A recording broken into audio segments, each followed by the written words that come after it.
Malapit na nga ang pasukan kaya namili na kami ng mga gamit sa school.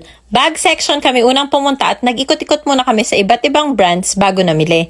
Nakapili na din agad si Bam ng bag at etong Cinnamoroll ang kinuha niya. Pero pagbalik namin sa Nike, kumuha pa ng isa para daw gagamitin niya pag-exam. Dito na din nakapili ng bag sila Mark at Brendan. Sunod naman namin ay mga sapatos. Napakadaming ang pagpipilian kaya nagtingin-tingin muna talaga kami kung anong okay. Nakapili na si Bren at eto yung napili niya from Milanos na nasa 1.2 ata ang presyo. May estudyante na nga din pala ako dahil papasok na si Gio kaya hinanap ko na din siya ng shoes. Hinahanap ko talaga ay yung matibay kahit magtatakbo, magaan at komportable suotin. Sinukat na nga namin habang tulog at eto yung napili namin ni Daddy na Florsheim ang brand. Nakapili na nga din si Mark ng black shoes at si Bella ay nakakuha na din ng black shoes at rubber shoes sa Barbie. Si Bam nga pala ay bag lang talaga ang halos kailangan dahil kakabili lang ng black shoes at rubber shoes niya. Umakyat na kami ng second floor para naman sa mga bags ng mga bagets. Diyos ko, napakadaming pamimilian ng mga anak nyo.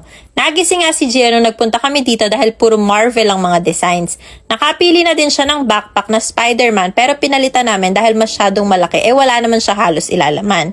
Barbie nga halos lahat ng gamit ni Bella kaya Barbie na din ang pinili niyang bag. Kinuha ko ng maliit na bag tong si Just kaso tignan nyo naman kung gaano kamaldita ang bata. At talagang tinatapon tong bag. Tapos na nga kami sa bags at nakita pa ni Gio tong Batman na may gulong. Gusto daw niya to mas mabigat pa ata sa kanya. Magbabayad na nga lang nadaanan ko pa tong stall ng ginger snaps. Hay nako tukso. At ayun, nakakuha pa ng mga dresses sa Turno pang kay Ate Just.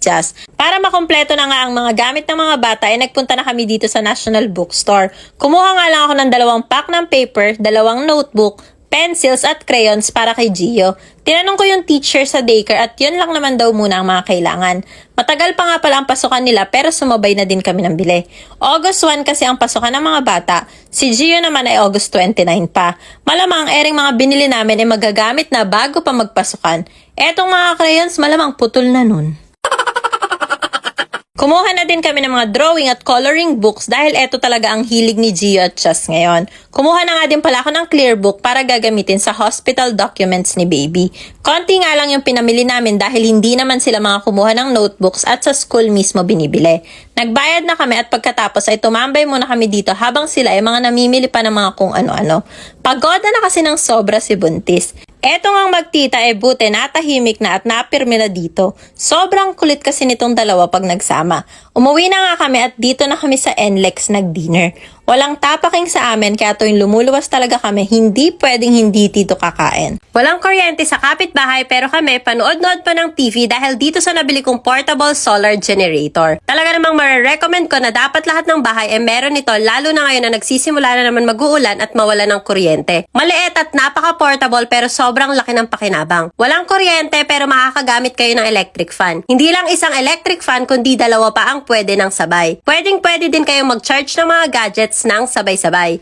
Hindi mo din kailangan mag-data dahil pwedeng-pwedeng isaksak ang wifi router dito. Hindi mo din kailangan mag-yelo para sa malamig na inumin dahil pwede din ang mga mini ref at eto pa. Brownout sa lahat pero ikaw, panood-nood pa ng favorite mong palabas sa TV. At napakarami pang ibang appliances ang pwede nyo magamit kahit brownout. May LED light nga din pala to na merong 3 modes. Low, high brightness, emergency mode at warning mode. Napakatagal din malobat at pwede in-charge sa wall socket sa sasakyan at pwede ding solar charging. Oh, alam nyo na ha. Link nasa comment section.